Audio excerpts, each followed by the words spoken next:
This is this week's Evolutionary Love Code. The only response to plague and pandemic is the promise of pleasure. It's only a politics of pleasure that will keep the promise of the prophets. Okay, so what could that possibly mean? And why in the middle of a pandemic, when we can barely breathe, we're at a moment in which subsidies around the world are collapsing for quite a few governments, and people who have made it through for the first 4 or 5 months are actually finding and hitting a wall. People are worried about, will I get evicted? And people will be evicted this month. And what do you do when you're evicted? And landlords will not be able to sustain rents, and people that landlords are paying, right? So the system is starting to crack in some fundamental and essential ways. So I want to invite everyone to feel beyond ourselves. Feel this particular moment. And in the month of August in 2020, as we're 5-6 months into the pandemic, and as the real impact on huge amounts of people throughout the world is felt at a level of survival, right? It's a big deal. We're in a huge moment. So why in this moment are we choosing in our yearly intensive to talk about pleasure? Because it's only a politics of pleasure that can move us beyond pandemic. And I just want to say a couple of things together about pleasure. We're going to be mapping, as we said, the 10 voices, or may even be 12 or 13 voices of pleasure that live in us. But then we're going to go deeper. We're going to articulate principles of pleasure. Then we're going to go even deeper, and we're going to talk about 6 distinct levels of pleasure and what the relationship is. Okay? Right? Like, wow, what the relationship is between them. But we're going to do this based on first principles. So let's take a look. What is a first principle? Okay? We're going to do this based on first principles, and I want to understand with you what a first principle is, because there are first principles of pleasure itself. Pleasure itself and how we understand pleasure itself is a first principle. So we're not going to be doing a kind of, oh, let's do a New Age course on how to get pleasure. No, we're going to enter so deeply into pleasure, it's going to blow our hearts open. But we're going to enter into this politics of pleasure based on this notion of first principles. And what are first principles? So if you want to join me in the chat box for a second, first principles express the underlining, right? The underlying, eternal, yet evolving, universal principles of value that need to be the rudder of civilization's next stage. And without that rudder, the ship will capsize. And first principles, I want to offer a new word.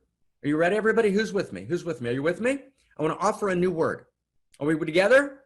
Let's offer a new word, a complete new word. First principles, you can think of first principles as what we might call first values. These are first values. These are the values, right, that actually drive and animate cosmos. These are the source code values that drive the whole thing.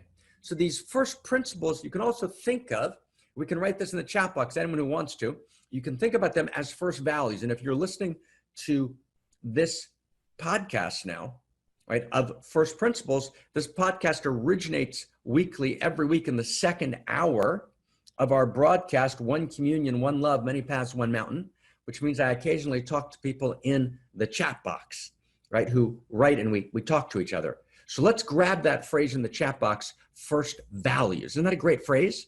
Who likes that phrase? Who gets that phrase in their body? You got to get it in your body. Who gets that phrase, right? First values. There are actually first values at play. And we have to work with first values, not just first principles. They're actually first values. Can you feel that? First values, okay?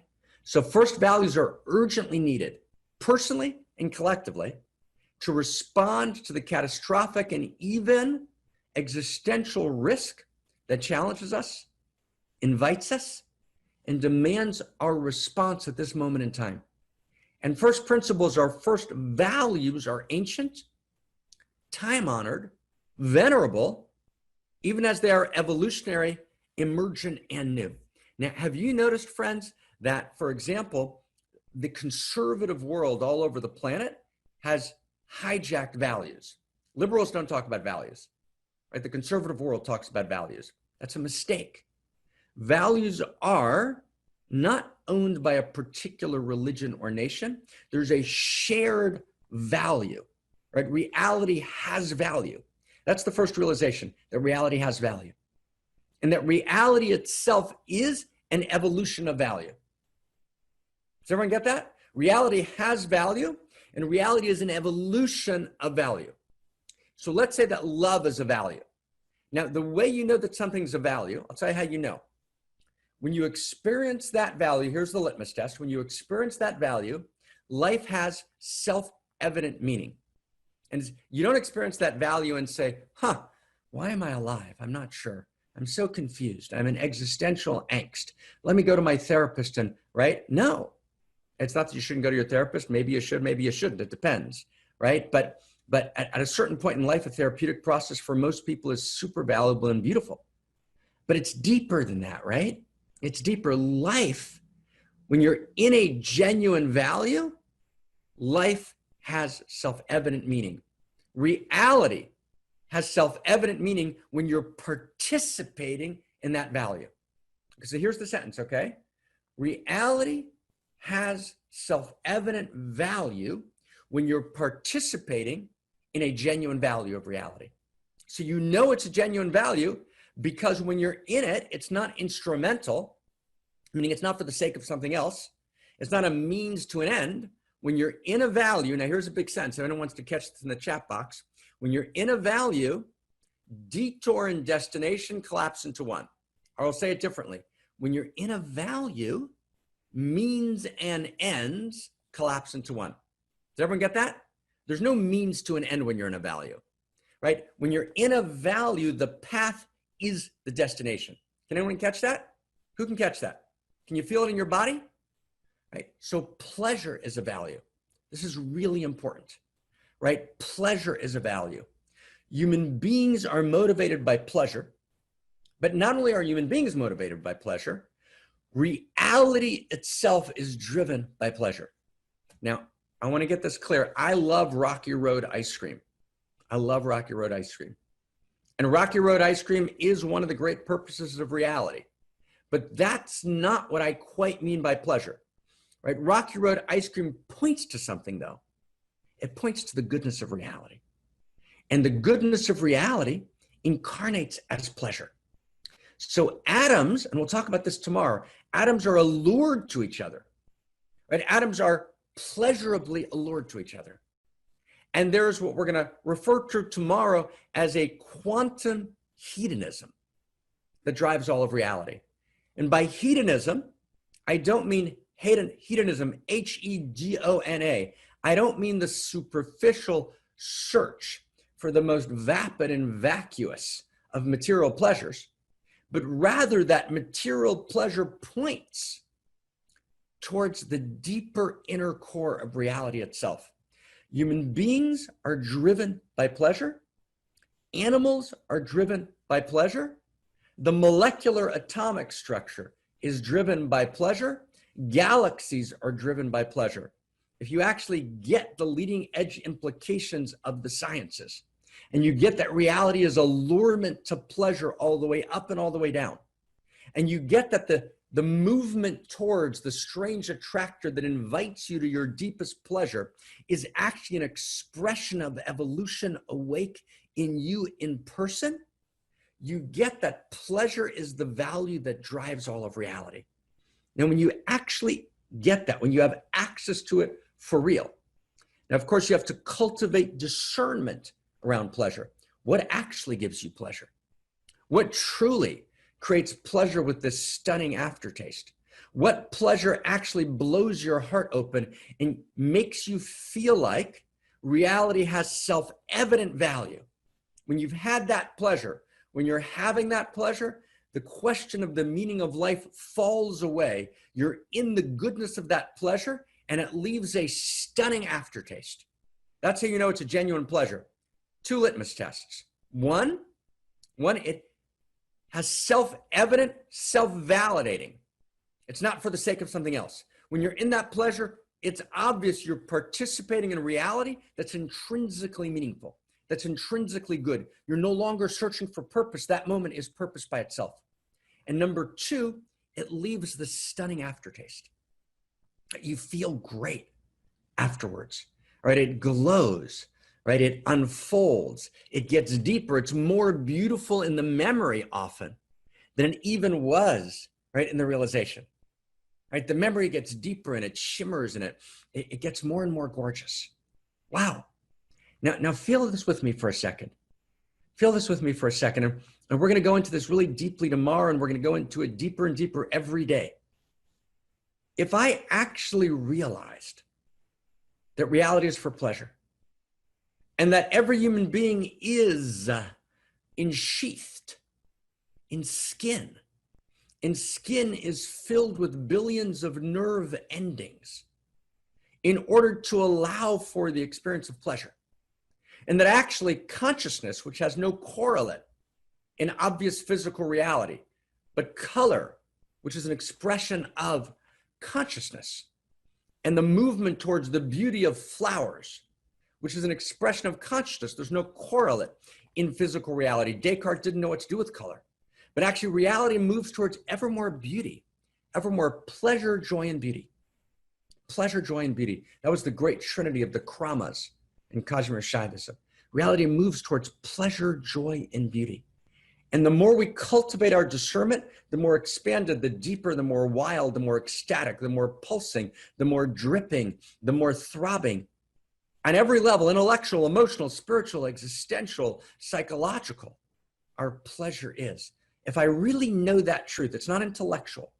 It's not lost in cognition. It's in my body. I can feel it coming alive in me.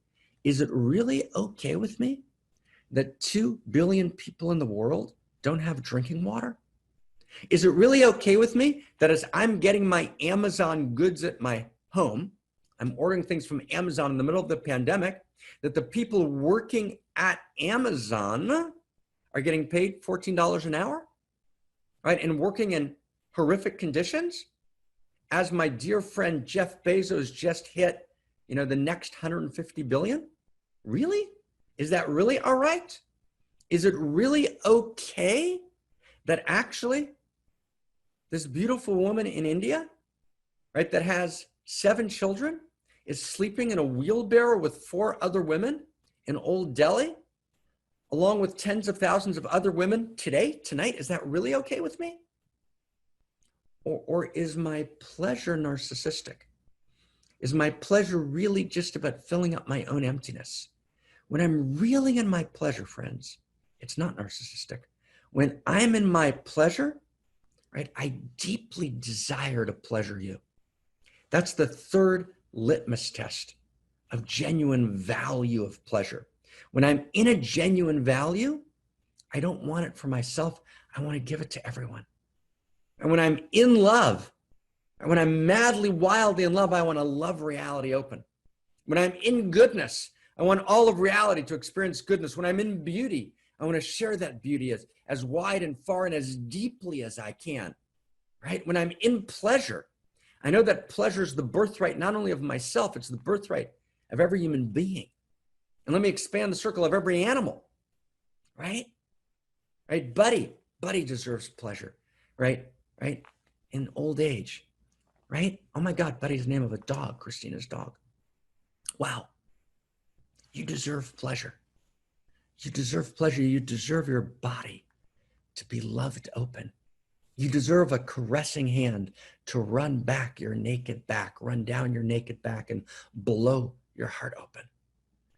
You deserve, right, someone to take the hand of their mind and heart and to run it across the naked shoulder of your mind and heart and to love you open. You deserve to be touched emotionally. You deserve to be touched physically. You deserve to be desired intellectually. You deserve to be needed in body and in heart and soul. Reality wants to pleasure you. And you have the capacity to pleasure reality uniquely in a way that no one else can. When you make it all about fancy words, it collapses. We don't need to say fancy words. We don't need to talk in jargon. We don't need to impress everyone, right? You don't need to say tautology or perspicacious, right? Or indefatigable or ontologically orthogonal. We don't need any of that. We just need to say pleasure and feel the dignity of pleasure. Feel reality's mad love for you. Reality desiring to pleasure you. And then reality will awaken in you and you desire to pleasure reality.